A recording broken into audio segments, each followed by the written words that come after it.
Yeah, it's been crazy because I've been doing it since I was 11, and Really? yeah, so now I'm 23, and so it's just like basically every year it's just gotten crazier and crazier. And yeah, I used to make $1 a day back. Well, the first few years I wasn't even making money off YouTube, but once I started making money, I was making $1 a day, and I saved up for a couple months. I bought a microphone, saved up for half a year. I got a computer, and I've just always reinvested it. And so it's like literally just all.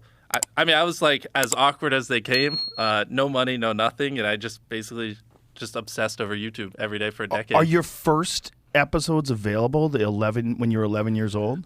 No, because I had a friend when I was 13 that found my channel, and so I deleted like all the videos. I got really self-conscious. Oh no! I know, but so everything from 13 and up is there, and yeah, they're fucking terrible. That's still cool. Yeah. So what did you do when you first started? Like, what was the first idea? The very first video.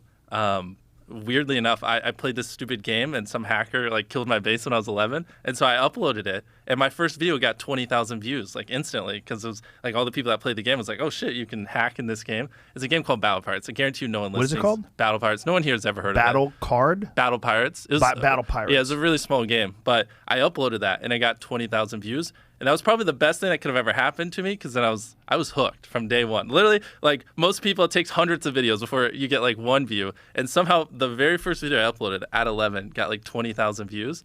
And then I was just like, oh, I fell in love, and I've been hooked ever since. Wow. So it was kind of almost by accident.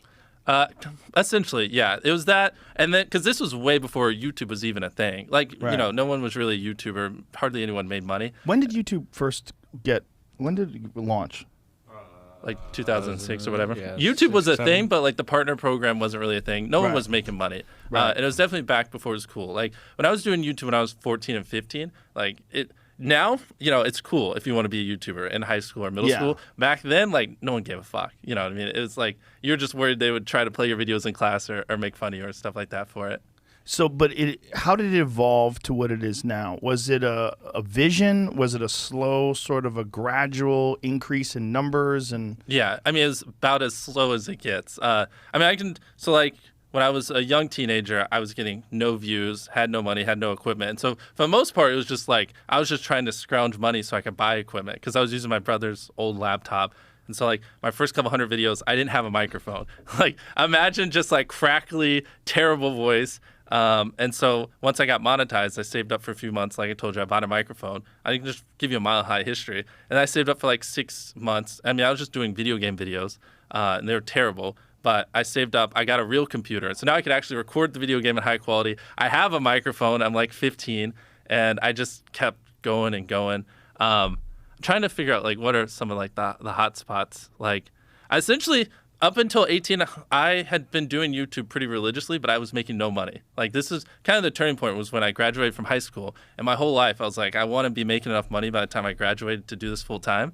And I wasn't. I was still only making a couple $100 a month. So I graduated high school, and my mom was like, either move out or go to community college. And I didn't have enough money to move out, but I hated school with a passion. But she forced me to go to community college, and that was the worst thing ever. Like that made me hate life. Like borderline suicidal. I just can't stand like having to just sit there and listen to this dumb stuff and listen to some teacher read out a book. So what I did was I would act like I was going to community college, but I would just work on videos in my car and edit and stuff like that. I had straight zeros. And so now the clock had started because once my mom found out, I was screwed. were you aware of that? Like that you're running a risk? Yeah, exactly. Yeah. And so I would act like I was going to college that whole time, but I wasn't. And I didn't have enough money to move out. And that was kind of when I was just like 15 hours a day, all in. I was like, I'm fucked if this doesn't work.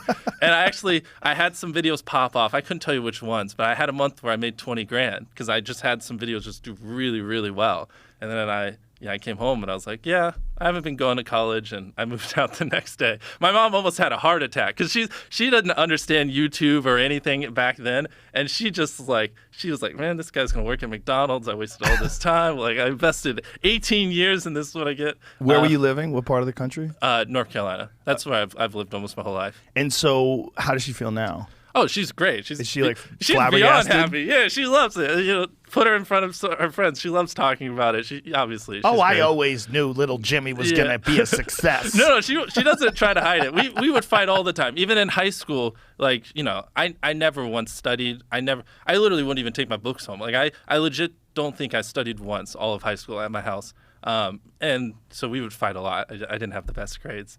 And so I would just make videos, and she didn't understand it, especially because back then it was just a whole different world. Like, there wasn't really a thing as a full-time YouTuber and stuff.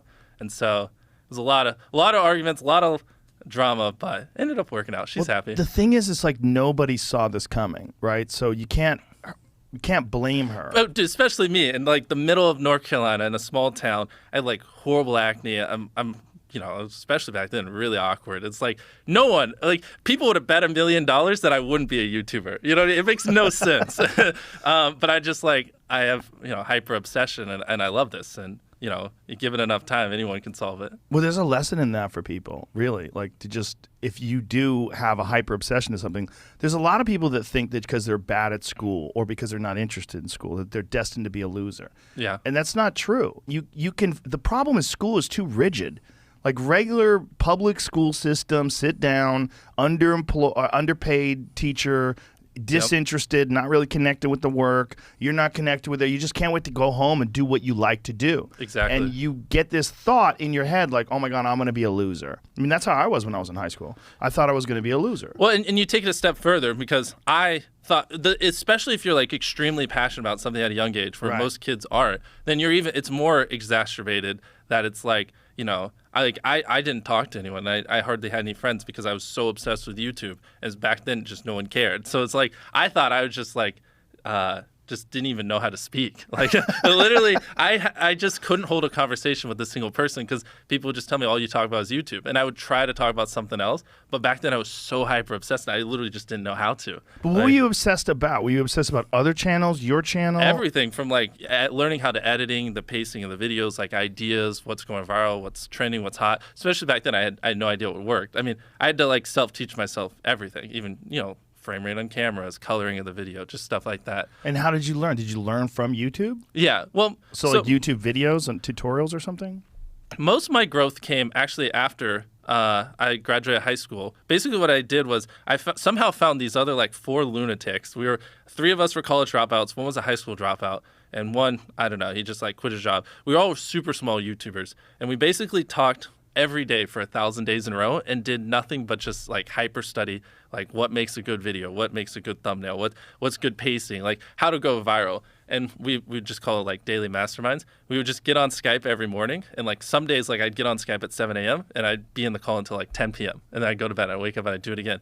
And we'd do things like just take 1,000 thumbnails and see if like there's a correlation to the brightness of the thumbnail to how many views it got, or like like videos that get over 10 million views is like how often do they cut the camera angles, or like things like that. Really? So you microanalyzed everything. Really? Yeah, just I mean for like we were very religious about it, and so that's where most of my knowledge came from. Is I just surround myself with these lunatics, and just every day, like we didn't do anything, we had no life. But everybody had sort of a similar vision. Yeah, exactly. And so we all had like 10, 20,000 subscribers when we met, and by the time we stopped talking, we all had millions of subscribers, and we all hit 1 million subscribers like within a month. It's crazy because it's like if you envision a world where you're trying to be great at something, and it's just like you learning and fucking up and then learning from your mistakes. Also, my mom told me not to curse. Sorry, Mom. If someone could just like edit out the swear words and give it to me. Sorry, Mom. Yeah, so I could give it to my mom to listen to. That would be great.